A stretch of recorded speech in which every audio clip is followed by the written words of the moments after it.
Sir আমরা join আছি সবাই তো কালারফুল হয়ে গেছি। হ্যাঁ, ওটা বললাম না, ওটাই বললাম। হ্যাঁ ভালো লাগছে।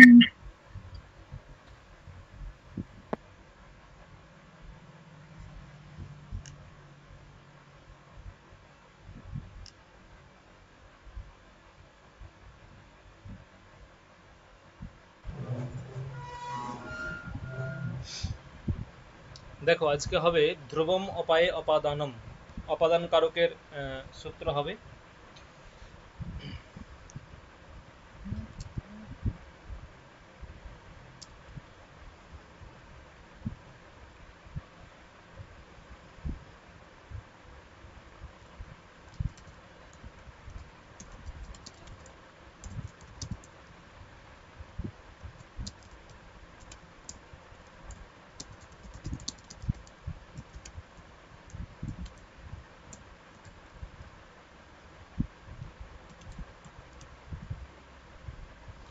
ধ্রুবম অপায়ে অপাদানম, ঠিক আছে।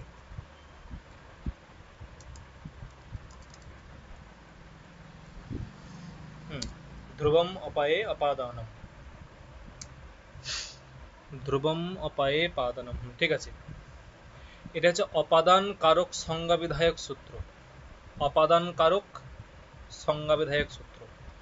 ছটা কারক আছে, তার মধ্যে অপাদান একটা অন্যতম। ছটা কারক আছে আমরা জানি, কর্তৃ, কর্ম, করণ, সম্প্রদান, অপাদান, অধিকরণ। ছটা কারক আছে, সেই ছটা কারকের মধ্যে অপাদান কারক একটা অন্যতম। এবং এখন সে অপাদান কারক সংজ্ঞা কার হয়? আচ্ছা, আমার কথা স্পষ্ট শোনা যাচ্ছে তো? হ্যালো? হ্যাঁ স্যার শোনা যাচ্ছে। সে অপাদান কারক সংজ্ঞা কার হয়?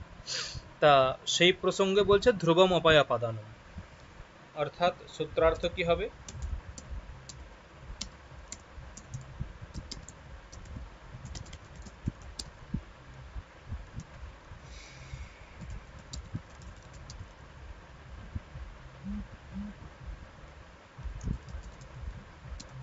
অপায়ে অর্থাৎ বিশ্লেষে,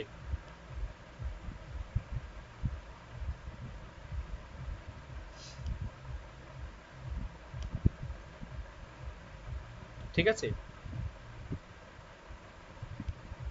অপায়ে অর্থাৎ বিশ্লেষে, বিশ্লেষ মানে বা বিচ্ছেদে, বিচ্ছেদের প্রতি যেটা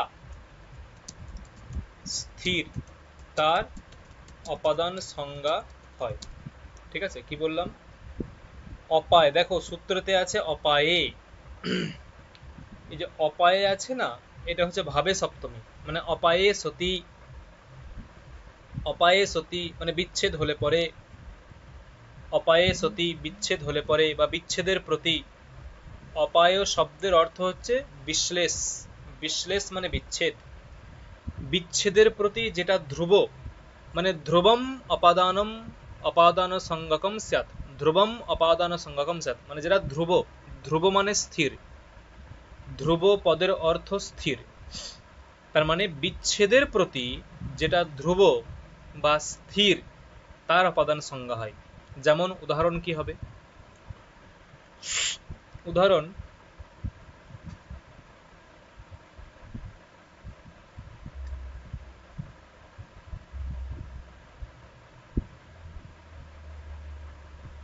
উদাহরণ কি হবে না, উদাহরণ হচ্ছে ধরো যে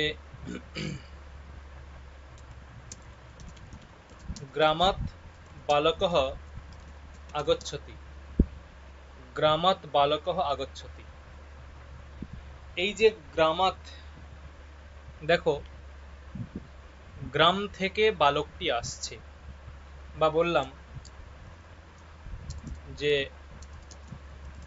বৃক্ষাৎ পত্রাণি পতন্তি, বৃক্ষাৎ পত্রাণি পতন্তি, এই যে বলা হলো, দেখো এই যে পত্র মানে পাতা, পাতাগুলির বিচ্ছেদ ঘটছে, মানে গাছের ডালেতে পাতাগুলো লেগে থাকে, গাছের ডালেতে পাতাগুলো লেগে থাকে, সেখান থেকে পাতাগুলির বিচ্ছেদ ঘটছে, মানে ধরো খসে পড়লো, বিচ্ছেদ ঘটা মানে খসে পড়লো, যখন খসে গেল, বিচ্ছেদ ঘটলো, তখন দেখো কে স্থির কে অস্থির। ডালটা কিন্তু নিজের জায়গায় স্থির থাকে, সে কিন্তু নড়ে না। অস্থির কে বা স্থির নয় কে? পাতাগুলো। সে ডাল থেকে খসে পড়ে নিচের দিকে পড়তে থাকে, ঠিক আছে, মানে পাতাগুলো নিচের দিকে পড়তে থাকে, তাহলে ওটা হলো অস্থির। আর ডালটা হচ্ছে স্থির। তেমনি একটা একটা গ্রাম থেকে বালক আমাদের গ্রামে আসছে, অন্য একটা গ্রাম থেকে বালকটি আমাদের গ্রামে আসছে। তাহলে দেখো গ্রামের যে সীমা, সেই সীমা থেকে বালকটি যখন বেরিয়ে গেল, তাহলে গ্রাম থেকে বালকটির বিচ্ছেদ হলো, গ্রাম থেকে বালকটির বিচ্ছেদ হলো। আর সেই যে বিচ্ছেদ হলো, সেই বিচ্ছেদের দৃষ্টিতে স্থিরটাকে গ্রামটা। তাহলে এখানে অপাদান সংজ্ঞা কার কার হবে? একদিকে হবে গ্রামের, অন্যদিকে হবে বৃক্ষের। বোঝা গেল? হ্যাঁ স্যার।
ঠিক আছে। এবং পরবর্তী সূত্র, স্যার বলছি একটা প্রশ্ন আছে। হ্যাঁ বলো, কি বললে? স্যার বলছি একটা প্রশ্ন। হ্যাঁ বলো।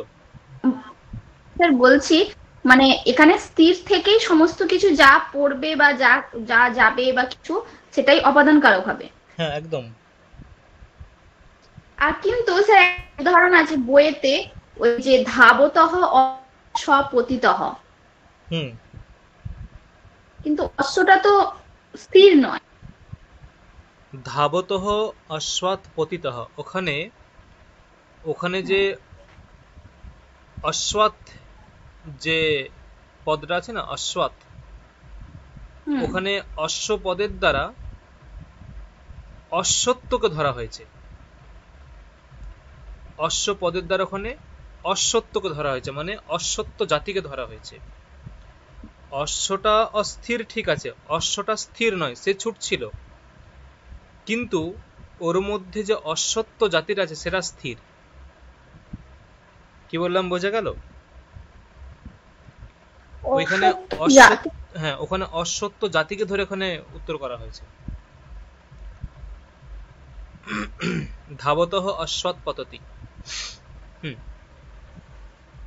ঠিক আছে, চলো নেক্সট।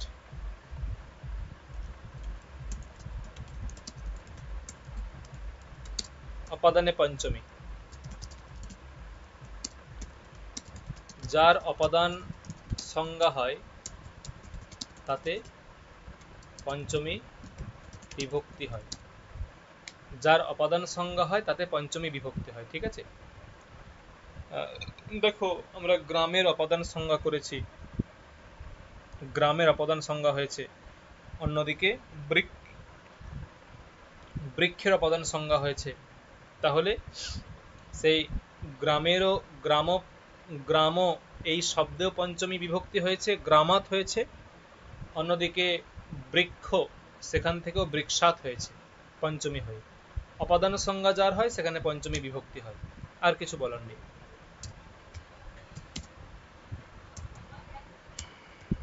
তিন,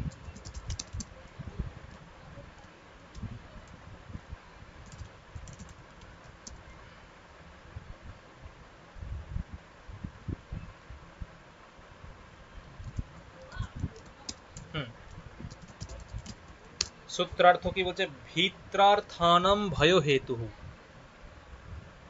ভিত্রার্থানাম ভয় হেতু।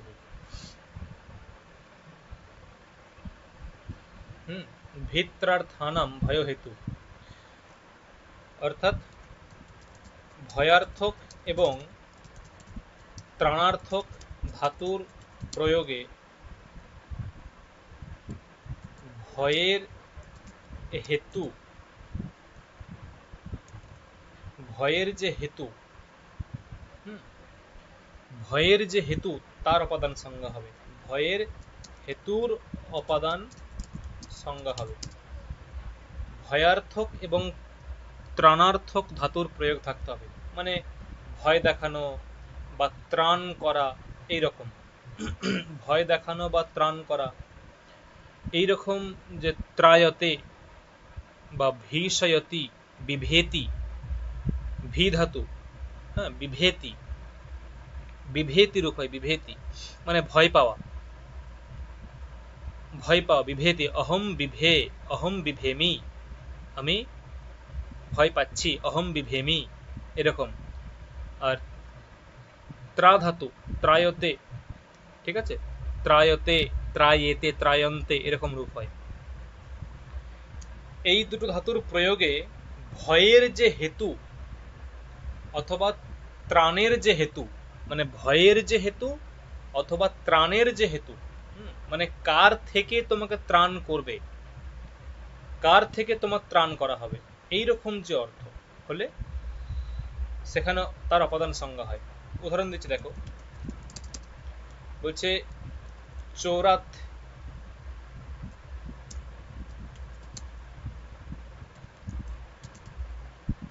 চৌরাত বিভেতি মানে বালকঃ, বালকঃ চৌরাত বিভেতি, বালকঃ চৌরাত বিভেতি, ঠিক আছে না, বালকটি চোরদের থেকে ভয় পাচ্ছে। তাহলে দেখো এখানে ভয়ার্থক ধাতু বিভেতি, ভয়ার্থক ধাতু ভি, তার প্রয়োগ আছে, এবং ভয়ের হেতুকে, মানে ভয়ের হেতুকে, ধরো কেউ বললো যে আমি, কেউ ধরো বনে গেছে, কেউ ধরো বনে গেছে, ঠিক আছে, বনে গিয়ে সে বাঘ দেখেছে, সে বাঘ থেকে ভয় পাচ্ছে। তাহলে এখানে বনেতে ভয়ের হেতুটা কি? সে যে বনে গেছে, বনে গিয়ে ভয়ের হেতু কি না বাঘ, ঠিক আছে, বাঘ হচ্ছে ভয়ের হেতু। ঠিক সেই রকম বালকঃ চৌরাত বিভেতি, এখানে যে ভয় পাচ্ছে সেই ভয়ের হেতুটাকে চোর, চোর এই পদে অপাদান সংজ্ঞা হবে। আর অপাদান সংজ্ঞা হলে পরে আমরা জানি অপাদান সংজ্ঞা যার হয় তার কোন বিভক্তি হয়? অপাদান সংজ্ঞা হলে পঞ্চমী, পঞ্চমী বিভক্তি, যার অপাদান সংজ্ঞা হবে তার পঞ্চমী হবে, তা আমরা জানি। তা আমরা জানি। তাই অপাদানে পঞ্চমী সূত্র অনুসারে পঞ্চমী হয়েছে। একই রকম উদাহরণ আছে দেখো, চৌরাত্রায়তে,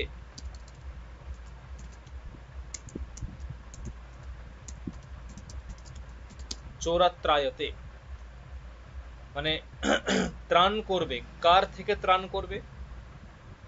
চোরের থেকে, মানে ত্রাণের হেতু কি, ত্রাণের হেতু কি, ঠিক আছে, কার থেকে ত্রাণ করবে, ত্রাণের হেতু কি, তখন হচ্ছে চোর।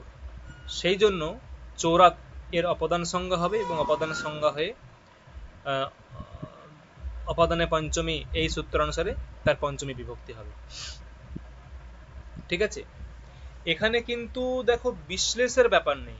বিশ্লেষের ব্যাপার হচ্ছে যেখানে বিশ্লেষ হবে সেখানে হবে বিশ্লেষ, সেই অনুসারে পঞ্চম অপাদান সংজ্ঞা হবে। এখানে হচ্ছে ভয়ের যে হেতু, ভয়ের যে হেতু তার অপাদান সংজ্ঞা হবে, ভয়ের হেতুর অপাদান সংজ্ঞা হবে, ত্রাণের যে হেতু তার অপাদান সংজ্ঞা হবে, এবং অপাদান সংজ্ঞা হলে পরে অপাদানে পঞ্চমী সূত্র অনুসারে পঞ্চমী হবে। ঠিক আছে, পরবর্তী সূত্র কি আছে? পরাজে রস ওঠা। পরাজে রস ওঠা।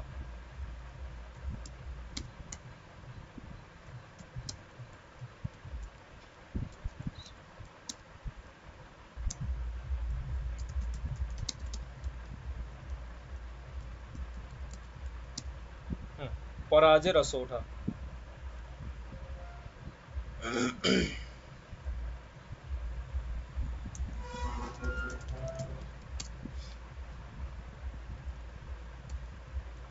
পরাপূর্বক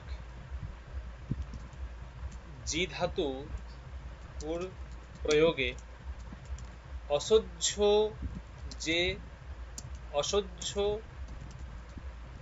বিষয়ের অপাদান সংজ্ঞা হয়। পরাপূর্বক জি ধাতুর প্রয়োগে, পরাপূর্বক জি ধাতুর প্রয়োগে অসহ্য বিষয়, মানে যেটা যে বিষয়টা আমার সহ্য হয় না, অসহ্য বিষয়, সেই বিষয়ের অপাদান সংজ্ঞা হয়। পরাপূর্বক জি ধাতুর প্রয়োগে অসহ্য বিষয়ের অপাদান সংজ্ঞা হয়। কিরকম অসহ্য বিষয় বলতে? কিরকম দেখো, একটা উদাহরণ আছে, মানে এমনিতেই পরাপূর্বক জি ধাতু আত্মনেপদী হয় না পরস্মৈপদী হয়, এবং সেখানে কোন সূত্র কারণ? পরাপূর্বক জি ধাতু আত্মনেপদী হয় না পরস্মৈপদী হয়? হ্যালো, শোনা যাচ্ছে? আত্মনেপদী হয়। কোন সূত্র দিয়ে? সূত্র কি?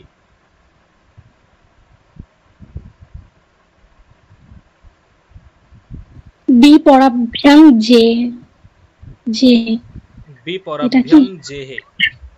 ঠিক আছে, বিপরাভ্যাম জেহে, একদম। তাহলে পরাপূর্বক জি ধাতুর প্রয়োগে, পরাপূর্বক জি ধাতুর প্রয়োগে অসহ্য যে বিষয়,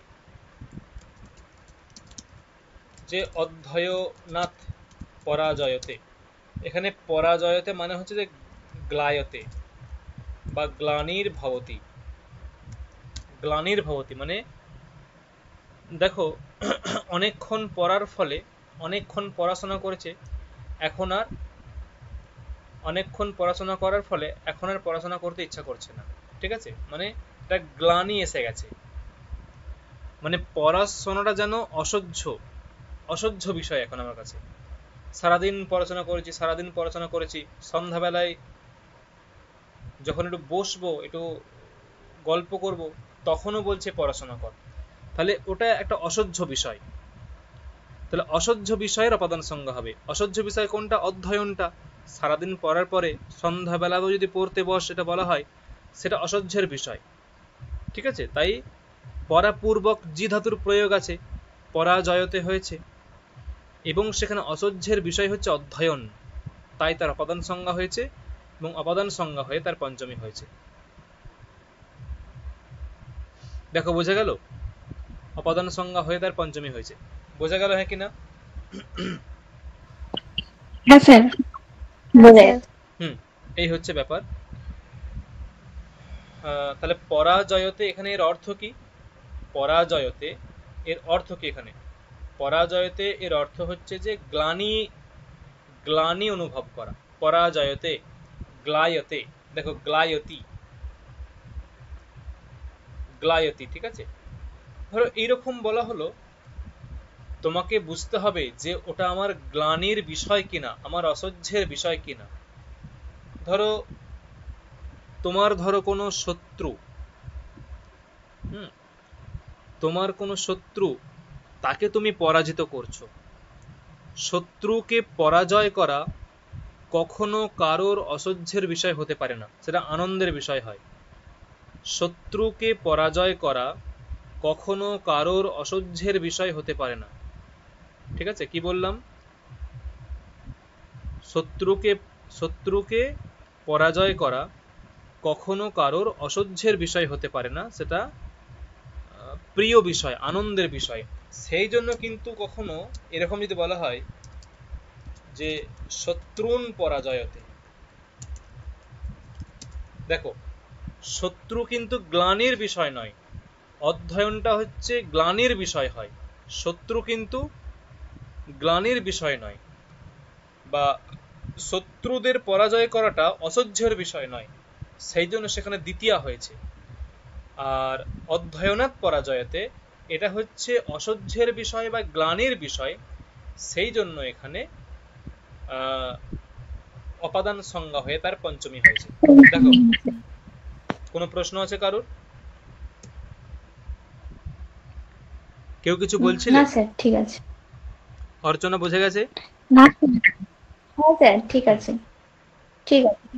এবং সেই জন্য দেখো উদাহরণ থাকবে এখানে একটা, এই যে শত্রুন পরাজয়তে, দেখো একটা লাইনে দেখো শত্রুন পরাজয়তে, দেখতে পাচ্ছ ওখানে স্ক্রিনে আছে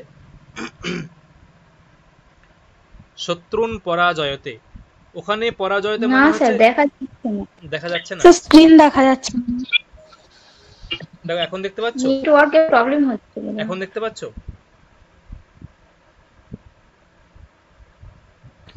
না স্যার। এই যে দেখো দেখা গেছে?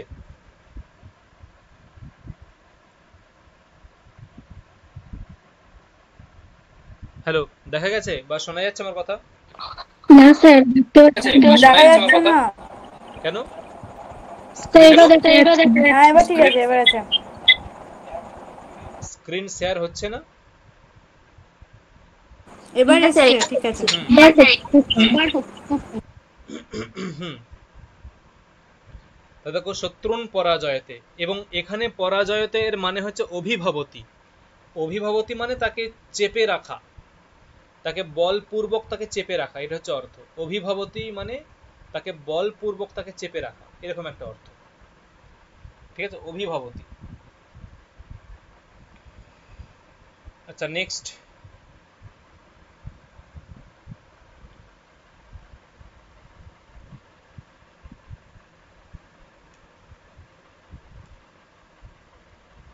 অভিভব মানে হচ্ছে তাকে বলপূর্বক তাকে দাবিয়ে রাখা, চেপে রাখা, এরকম একটা অর্থ অভিভব।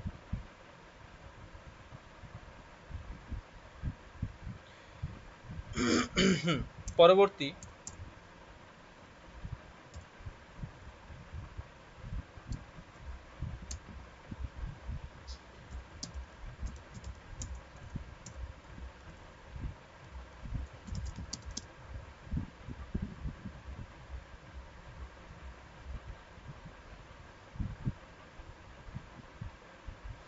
বারণার্থানাম ইপ্সিতঃ।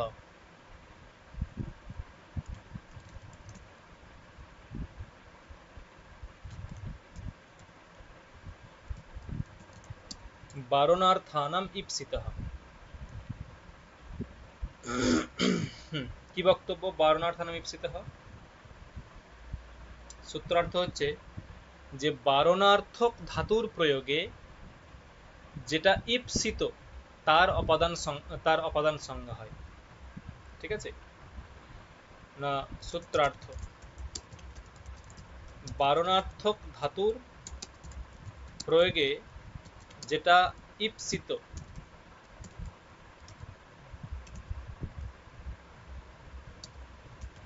তার অপাদান সংজ্ঞা হয়। বারণার্থক ধাতুর প্রয়োগে যেটা ইপ্সিত বস্তু, ইপ্সিত তার অপাদান সংজ্ঞা হয়, এবং অপাদান সংজ্ঞা হয়ে পঞ্চমী হয়, ঠিক আছে? ইপ্সিত দেখো উদাহরণ দিচ্ছে কি, দেখো যে জবেভ্যো গাম বারয়তি, এখানে দুটো বিষয় আছে, ঠিক আছে? এখানে দুটো বিষয় আছে। কিরকম বিষয় দুটো বিষয়? না, উদাহরণটার অর্থ হচ্ছে যে জব ক্ষেত্র থেকে, মানে একটা জব বা গম হয় না, গম জব, সেই জব ক্ষেত্র, ঠিক আছে? সেই জব ক্ষেত্র থেকে জব ক্ষেত্র থেকে গাম মানে গরুটিকে নিবৃত্তি করছে, মানে জব খেতে যাচ্ছে গরুটা, জব বা গম সেটা গরুটা খেতে যাচ্ছে, আর সেখান থেকে গরুটাকে বারণ করছে, এটা হচ্ছে অর্থ বারয়তি। জবেভ্যো গাম বারয়তি, জবেভ্যো পঞ্চমী আছে, জবেভ্যো জব ক্ষেত্র থেকে, জব ক্ষেত্র থেকে গাম বারয়তি গরুটিকে বারণ করছে। এখন বক্তব্য কি? বক্তব্য হচ্ছে এরকম যে এটা বলছে কে, মানে কে বারণটা করছে, মানে জব ক্ষেতের মালিক নাকি গরুর মালিক? দেখো দুটো অপশন, জব ক্ষেতের মালিকও হতে পারে, গরুর মালিকও হতে পারে। মানে বারণটা কে করছে, জব ক্ষেতের মালিক নাকি গরুর মালিক? বলছে এখানে বারণটা করছে গরুর মালিক, মানে গোপালক বা যে গরুর যে মালিক সে বারণটা করছে। বলছে কেন বারণ করছে, কারণ কি এর পিছনে? এর পিছনে কারণ হচ্ছে গরুর মালিক এই হিসেবে গরুটাকে বারণ করছে যে যাস না ওখানে, যদি গরুটা যায় সে প্রচুর পরিমাণে জব খেয়ে নেবে, জব খেয়ে নিলে তার পেটে যন্ত্রণা করবে গরুটার, এটা একটা ব্যাপার। তাছাড়া জবের যে অন্যের জব ক্ষেত অন্যের, তাই সেই অন্যের জব ক্ষেত যদি না বলে খাইয়ে দেওয়া হয় বা নষ্ট করা হয় সেটা অধর্ম হবে। এই অধর্মের কথা ভেবে, গরুটার শারীরিক অবস্থা ভেবে সে গরুটাকে বারণ করছে যে যাস না। গরুটা তার কাছে বেশি ইষ্টতম, গরুটা তার কাছে ইষ্টতম, মানে গরুটা বেশি তার কাছে প্রায়োরিটির যোগ্য, ঠিক আছে? তাই দেখো সেখানে কি হয়েছে, যেহেতু গরুটা বেশি প্রায়োরিটি, মানে তার কাছে বেশি প্রিয়তম, তাই গাম হয়েছে। কর্তুহু ইপ্সিততমম কর্ম, এখানে কর্ম সংজ্ঞা হয়ে গেছে। প্রথমে গরুটা ইপ্সিততম, তাই কর্তুহু ইপ্সিততমম কর্ম, এই সূত্রানুসারে কর্ম সংজ্ঞা হয়েছে, কর্ম সংজ্ঞা হয়ে কর্মণি দ্বিতীয়া, এই সূত্রতে দ্বিতীয়া হয়েছে, ঠিক আছে? দ্বিতীয়া হয়েছে। আর অন্যদিকে জবটা হচ্ছে ইপ্সিত, কার না ওই গোক্ষেতের, মানে গোক্ষেতের যে মালিক তার কাছে জবটা হচ্ছে ইপ্সিত। কেন ইপ্সিত? যে অন্যের জব নষ্ট না হোক, ঠিক আছে? অন্যের জব নষ্ট না হোক, মানে অনিপ্সিত তখনই হয়, মানে অনিপ্সিত তখনই হয় যখন কারোর সঙ্গে আমার ঝামেলা থাকে, প্রচুর ঝগড়া থাকে, বা কোনো বিরুদ্ধ আচরণ করি তার সে আমার সঙ্গে, তখন সেই বস্তুটা আমার অনিপ্সিত হয়। যদি জব ক্ষেতের মালিক, মানে সাপোজ ধরো রাস্তার প্রত্যেকটা মানুষ আমার ইপ্সিত হতে পারে, এখন কেউ যদি আমার সঙ্গে প্রচুর পরিমাণে ঝগড়া করে বা কোনো দোষ করে, সে আমার কাছে অনিপ্সিত। যদি কেউ অনিপ্সিত না হয় তাহলে ইপ্সিত বুঝতে হবে। এখন সবাই ইপ্সিততম হয় না, ঠিক আছে? সবাই অন্তরঙ্গ হয় না, কিন্তু কাছের হয়। এটা হচ্ছে সেই রকম, মানে গরুটা হচ্ছে ইপ্সিততম গো মালিকের কাছে, ঠিক আছে? আর জবগুলো হচ্ছে ইপ্সিত। কেন? জবগুলোর সঙ্গে তার কোনো হিংসা নেই, তার বিশেষ কোনো বিরোধিতা নেই, সেই জন্য জবগুলো ইপ্সিত। তাই দেখো যে বারণার্থক যে ধাতু,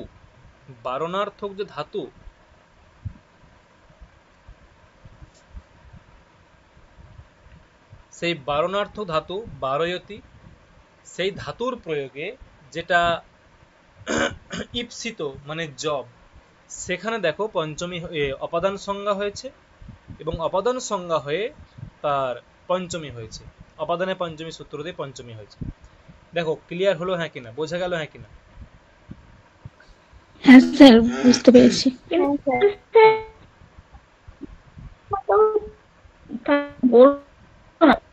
হ্যাঁ কিছু বলছো? ইপ্সিত তো জব তো না। হ্যাঁ হ্যাঁ স্যার, শোনা যাচ্ছে না? হ্যালো, হ্যাঁ বলো বলো। শুনতে পাচ্ছেন? হ্যাঁ শুনতে পাচ্ছি। বলছি যে এখানে ইপ্সিত তো গরু, হ্যাঁ জব তো নয় তার। না না, গরুটা হচ্ছে ইপ্সিততম। কি বললাম? গরুটা হচ্ছে ইপ্সিততম, সেই জন্য কর্তুহু ইপ্সিততমম কর্ম।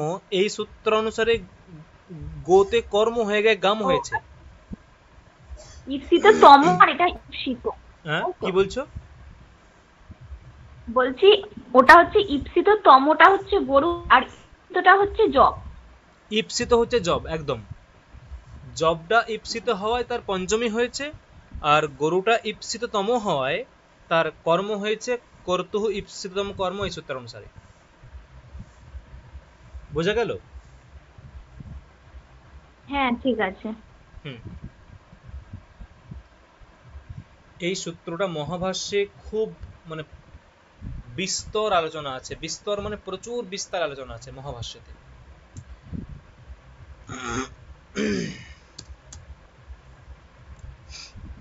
দেখো পরবর্তী।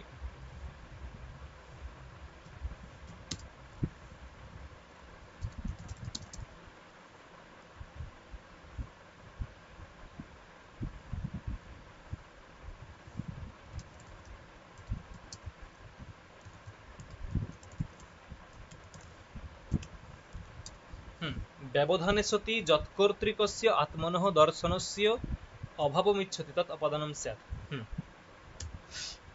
সূত্রার্থ: যদি ব্যবধান থাকে, ব্যবধানে সতি যদি ব্যবধান থাকে, তাহলে যৎকর্তৃকস্য মানে যার থেকে, আত্মনঃ নিজের, যার থেকে নিজের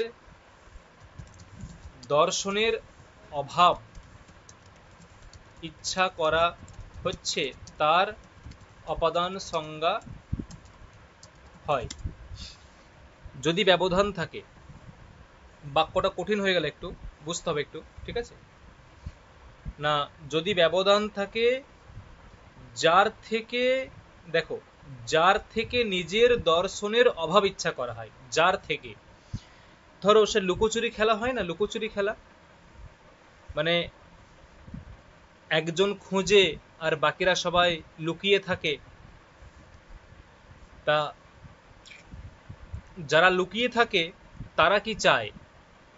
তারা চায় যে খুঁজছে সে যেন আমাকে দেখতে না পায়। ভেবে দেখো যে যারা লুকিয়ে আছে তারা একটা আড়ালে লুকিয়ে আছে, কোন একটা আড়ালে, অন্তরালে লুকিয়ে আছে। ওটা হচ্ছে ব্যবধান, ওটা হচ্ছে ব্যবধান, ঠিক আছে? তারা যে অন্তরালে বা আড়ালে লুকিয়ে আছে সেটা হচ্ছে ব্যবধান। তাহলে যদি ব্যবধান থাকে তাহলে ব্যবধান আছে। যার থেকে নিজের দর্শনের অভাব ইচ্ছা করা হচ্ছে, যার থেকে মানে ধরো আমি লুকিয়ে আছি, আমি কি চাইবো? যে খুঁজছে সে আমাকে দেখতে না পাক। তাহলে যার থেকে, কার থেকে? যে খুঁজছে তার থেকে নিজের দর্শনের অভাব ইচ্ছা করছি, মানে যে খুঁজছে সে আমার দর্শন না পাক, সে আমার দর্শন না পাক। এইরকম মানে যার থেকে দর্শনের অভাব ইচ্ছা করা হয়, যার থেকে মানে যে খুঁজছে তার থেকে দর্শনের অভাব ইচ্ছা করা হয়, তাহলে তার অপাদান সংজ্ঞা হবে, যে খুঁজছে তার অপাদান সংজ্ঞা হবে, ঠিক আছে? এটা হচ্ছে বক্তব্য। তা উদাহরণ কি দিয়েছে? মাতুর নীলীয়তে কৃষ্ণঃ, মাতুর নীলীয়তে কৃষ্ণঃ উদাহরণ দিয়েছে। মাতুর নীলীয়তে কৃষ্ণঃ, দেখবে কৃষ্ণ, ভগবান শ্রীকৃষ্ণ বাল্যকালে, বাল্যকালে কি হয়েছে? বাল্যকালে তিনি মাখন টাখন খেয়ে বসে থাকতেন। এখন এইরকমই একটা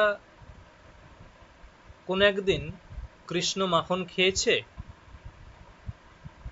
দিয়ে খেয়ে নিয়েছে, তার মা দেখেছে মাখন খেয়েছে, তার মা তাকে খুঁজছে, মানে কৃষ্ণের মা যশোদা তাকে খুঁজছে। আর যখন খুঁজছে তখন সে লুকিয়ে আছে, কৃষ্ণ লুকিয়ে আছে গাছের আড়ালে বা ঘরের কোন একটা অন্তরাল লুকিয়ে আছে। তাহলে দেখো ব্যবধানে সতী, ওই যে কৃষ্ণ যে লুকিয়ে আছে তাহলে ব্যবধানের মধ্যে আছে, অন্তরালে আছে।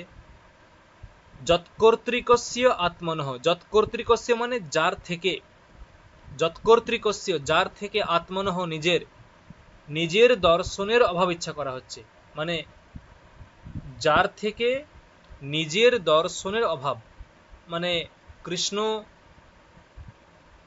কৃষ্ণ যার কাছে নিজের দর্শন দিতে চাইছে না তার অপাদান সংজ্ঞা হবে। তাহলে এখানে কে? সেটা মাতা। কৃষ্ণ চাইছে না যে তার মা তাকে দেখুক, মা যশোদা তাকে দেখুক, চাইছে না, তাই মায়ের থেকে নিজের দর্শনের অভাব বোধ করছে বা অভাব ইচ্ছা করছে, সেই জন্য মাতৃপদের অপাদান সংজ্ঞা হবে। অপাদান সংজ্ঞা হয়ে তার ধ্রুবম অপায় অপাদানম অপাদান সংজ্ঞা হয়ে অপাদানে পঞ্চমী, এই সূত্র অনুসারে পঞ্চমী হবে। দেখো বোঝা গেল কি? মানে একটু কঠিন কিন্তু আশা করি বোঝা যাবে। বোঝা গেছে কি? হ্যালো, আমার কথা শোনা যাচ্ছে? হ্যাঁ স্যার। হ্যাঁ স্যার। বোঝা গেল কিনা হ্যাঁ কঠিন স্যার, হয়ে গেল? বোঝা গেল কিনা কঠিন হয়ে গেল? না স্যার ঠিক আছে। হুম, যা। হ্যাঁ বুঝতে পেরেছি। অর্চনা বোঝা গেছে? অর্চনা, হ্যাঁ স্যার। স্মৃতি বোঝা গেছে? অয়ন্তিকা বোঝা গেছে? হ্যাঁ স্যার বুঝতে পেরেছি। হুম, চলো পরবর্তী সূত্র।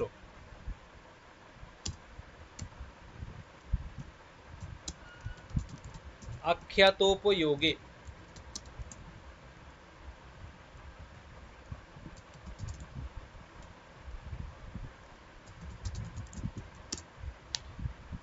আখ্যাতোপযোগে এর মানে কি?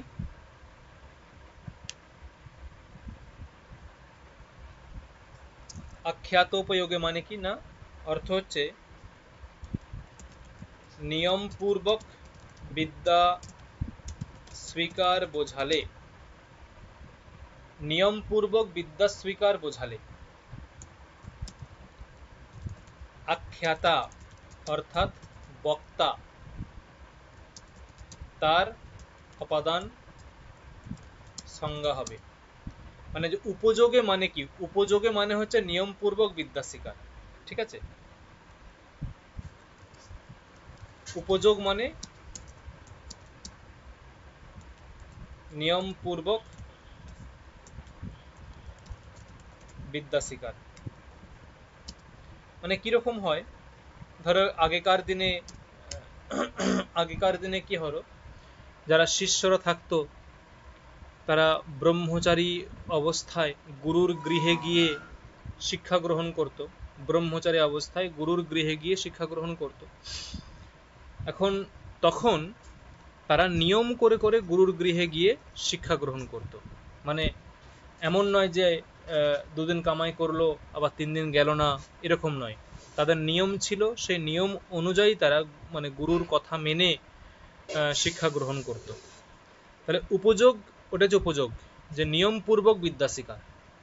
তাহলে নিয়মপূর্বক বিদ্যা গ্রহণ বা স্বীকার বোঝালে আখ্যাতা, আখ্যাতা মানে বক্তা, মানে যিনি বিদ্যা প্রবচন করেন, যিনি শাস্ত্র প্রবচন করেন, যিনি শাস্ত্র প্রবচন করেন সেই বক্তা, তার কি হয়? তার অপাদান সংজ্ঞা হয়। দেখো বোঝা গেল কি বললাম?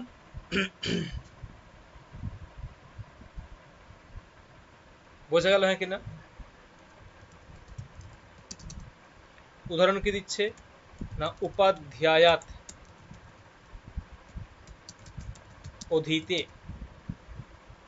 উপাধ্যায়াত অধীতে, অর্থাৎ উপাধ্যায়াত অধীতে মানে মানে উপাধ্যায় মানে যিনি গুরু, আচার্য, যিনি গুরু বা আচার্য, সেই উপাধ্যায়ের থেকে মানে গুরুর থেকে, অধীতে মানে শাস্ত্র অধ্যয়ন করছে, উপাধ্যায় মানে গুরু, সেই গুরুর থেকে আচার্যের থেকে শাস্ত্র অধিগ্রহণ করেছে, শাস্ত্র পড়ছেন, এরকম অর্থ।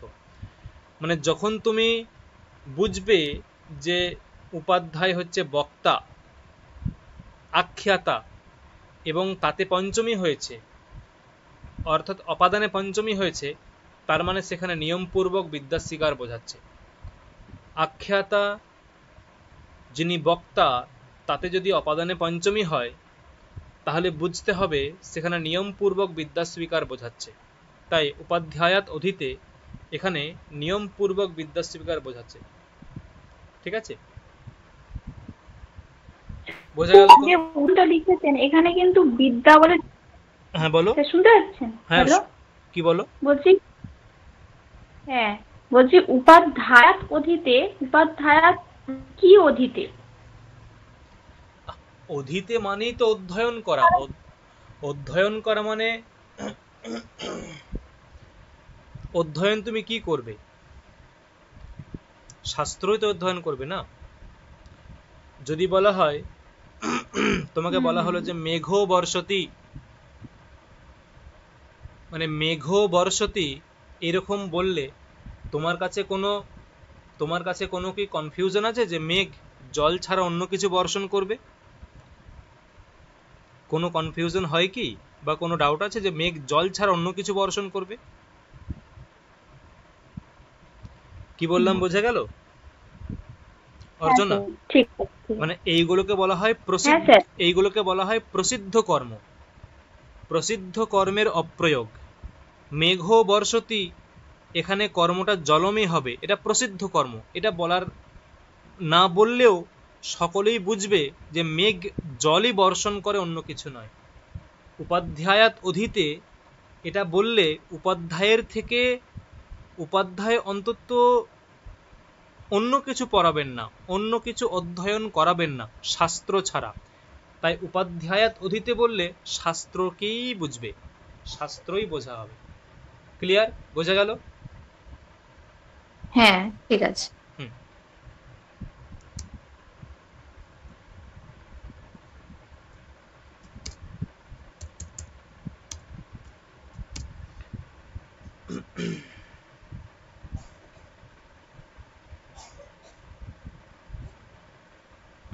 नेक्स्ट सूत्र की जनि कर्तुः प्रकृति।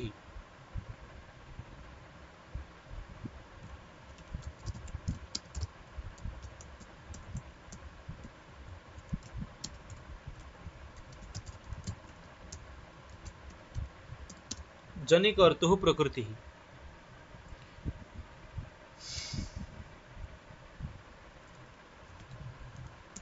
जायमान बस्तुर बा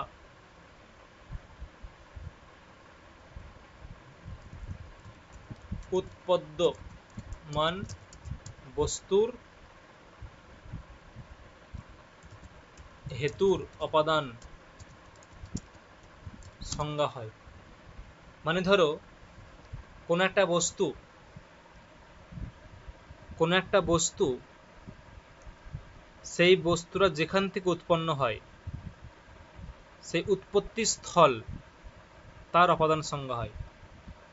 জায়মান যে বস্তু, ঠিক আছে, জায়মান যে বস্তু তার যে হেতু, দেখো লেখাই আছে জায়মানস্য হেতুঃ, জায়মানস্য হেতুঃ বা জায়মানস্য হেতুঃ, জায়মান যে বস্তু তার যে হেতু কারণ তার অপাদান সংজ্ঞা হয় না। উদাহরণ কি? ধরো উদাহরণ বলা হলো, এখানে কি দিয়েছে, ব্রহ্মণঃ প্রজাঃ প্রজায়ন্তে।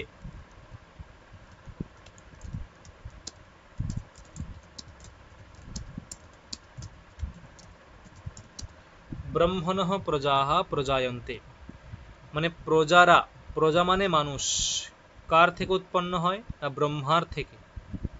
তাহলে প্রজাগণ উৎপত্তির হেতু কি? প্রজাদের উৎপত্তির হেতু হচ্ছে ব্রহ্মা। প্রজাদের যে উৎপত্তি, ঠিক আছে, উৎপদ্যমান বস্তু হচ্ছে প্রজা, সেই প্রজাদের উৎপত্তির হেতু কোনটা না ব্রহ্মা, ব্রহ্মণ।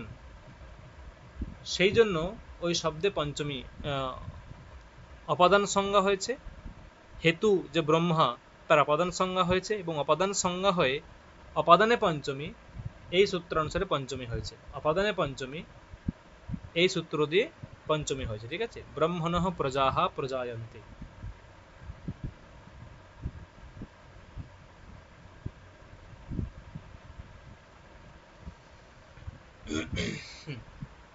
পরবর্তী দেখো,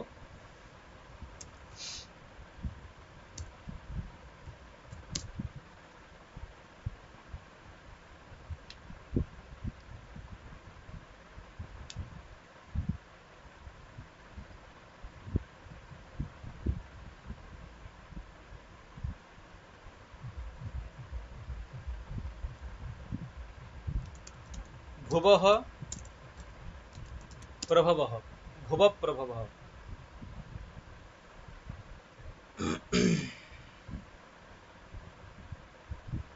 সূত্র ভুবঃ প্রভবঃ।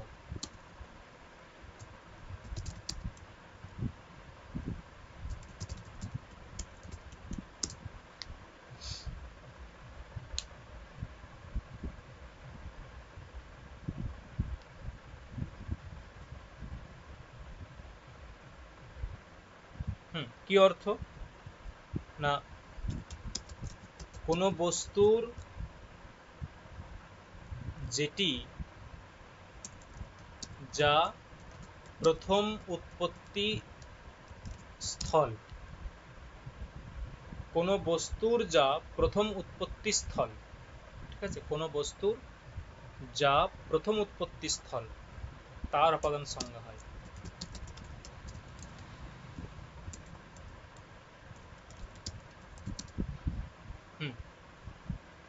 কি বললাম? কোন বস্তুর যা প্রথম উৎপত্তি স্থল তার অপাদান সংজ্ঞা হয়। না কিরকম? গঙ্গা কোথা থেকে উৎপত্তি হয়? গঙ্গোত্রী হিমবাহ থেকে, বা হিমালয় থেকে বলতে পারো, হিমালয় থেকে। গঙ্গা গঙ্গোত্রী হিমবাহ থেকে গঙ্গা উৎপন্ন হয়, ঠিক আছে। সেই জন্য দেখো উদাহরণ দিয়েছে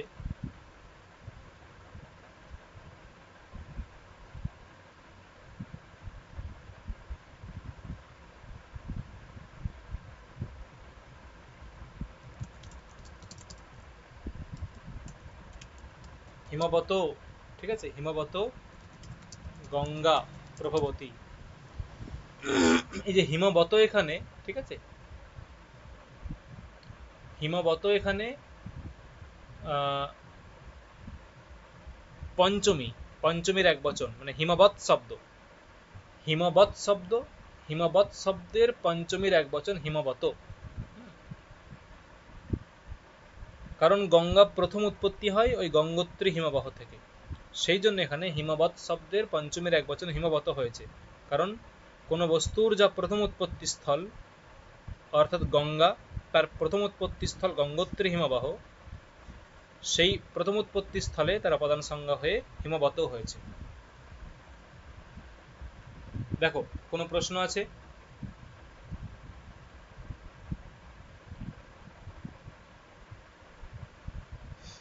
কোনো প্রশ্ন আছে? হ্যাঁ স্যার বলছি, বলো। স্যার বলছি ধ্বনিকর্তৃ প্রকৃতি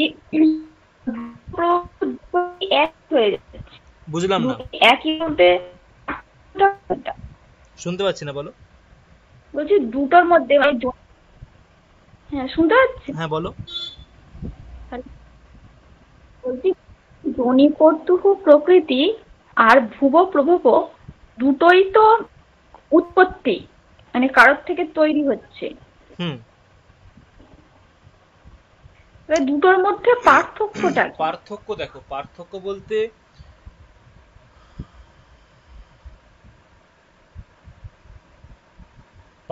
বলতে মানে যে ধরো এরকম বললাম যে গঙ্গার উৎপত্তি হচ্ছে গঙ্গোত্রী হিমবাহ, ঠিক আছে, এটা হচ্ছে ওর প্রথম উৎপত্তি, প্রথম উৎপত্তি। কিন্তু ভেবে দেখো গঙ্গা যেদিকে যেদিকে প্রবাহিত হয়, ঠিক আছে, গঙ্গা যেদিকে যেদিকে প্রবাহিত হয় সেইগুলোও কিন্তু একটা একটা উৎপত্তি স্থল। একটা উৎপত্তি স্থল মানে এরকম বলা হয় যে নামগুলো মনে নেই, যে বরাহনগরে গঙ্গা সেখান থেকে উৎপন্ন হয়, ঠিক আছে, এরকম বলা হয়। অন্য একটা উদাহরণ বলছি। সাপোজ ধরো কোনো একটা পোকা সে তার ডিম থেকে, মানে যে তার মায়ের যে ডিম বা অন্য কোনোভাবে জন্ম নিয়েছে, মানে প্রথম যেখান থেকে জন্ম নিয়েছে সেটা তার প্রথম উৎপত্তি স্থল।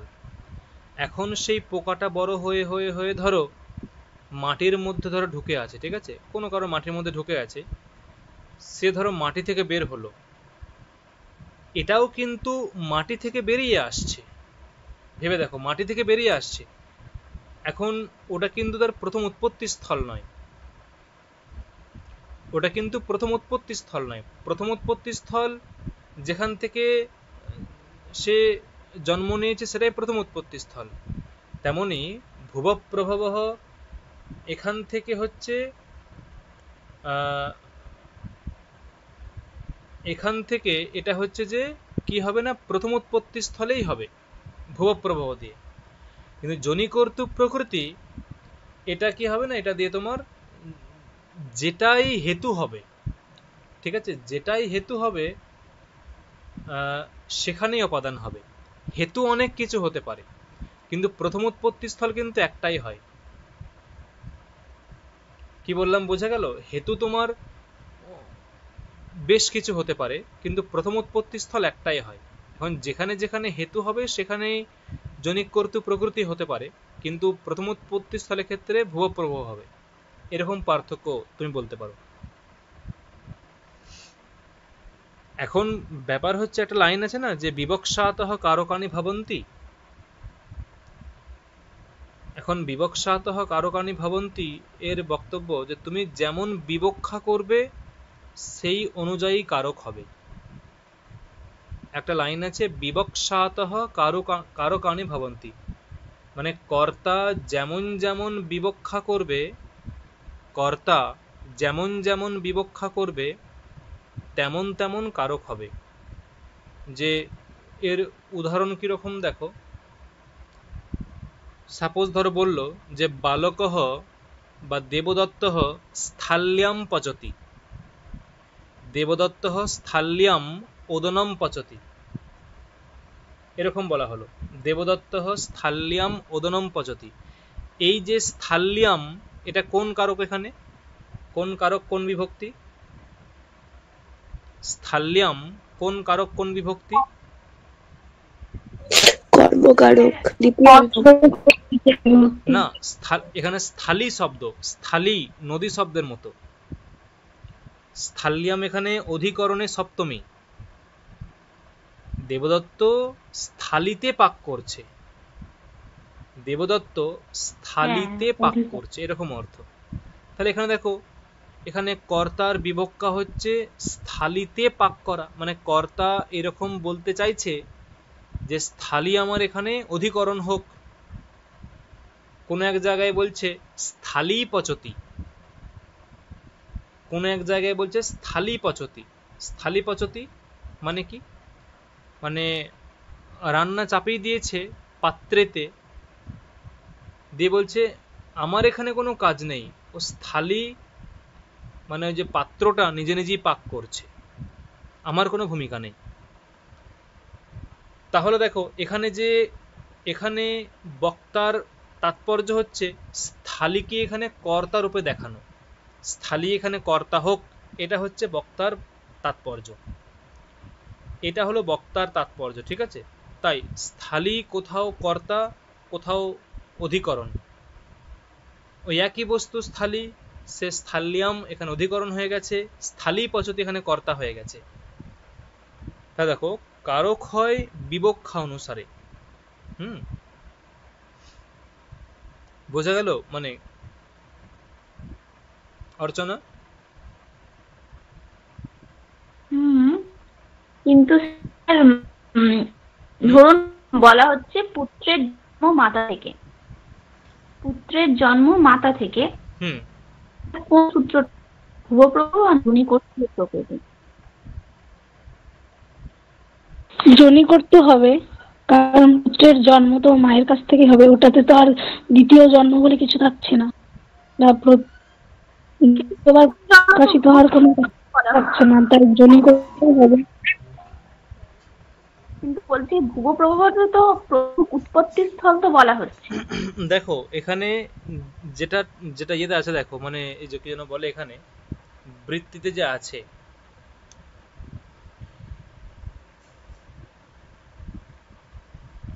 আমি বুঝতে পারি তুমি কি বলছো। এই যে বৃত্তিতে যে আছে, দেখো এখানে একটা জায়মানস্য পদ দেয়, জায়মানস্য,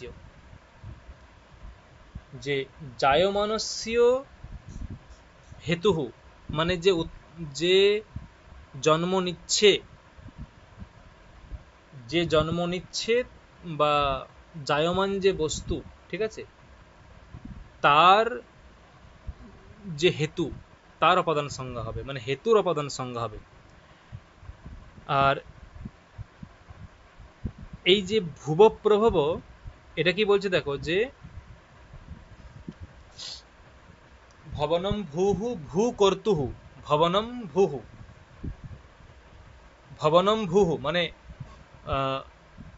ভুব মানে কি না, ভুব মানে হচ্ছে যে যেটা উৎপত্তি হচ্ছে, ভবনম ভূহু, ঠিক আছে। এই যে ভুব আছে, এই ভুব এটা হচ্ছে ষষ্ঠীর একবচন, ষষ্ঠীর একবচন।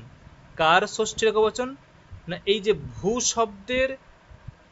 শব্দের ষষ্ঠীর একবচন ভুবহ, ঠিক আছে, ভূ শব্দের ষষ্ঠীর একবচন ভুবহ। আর প্রভব মানে কি? প্রভব মানে হচ্ছে যে উৎপত্তি স্থল, প্রভব মানে উৎপত্তি স্থল।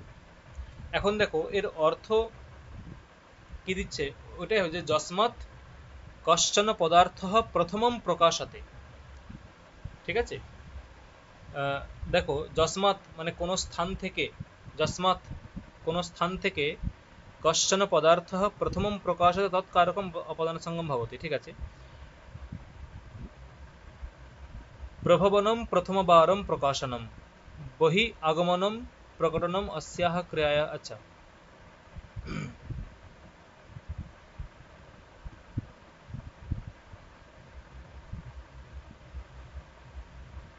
আচ্ছা এটা এটা এটা এটা বুঝলাম।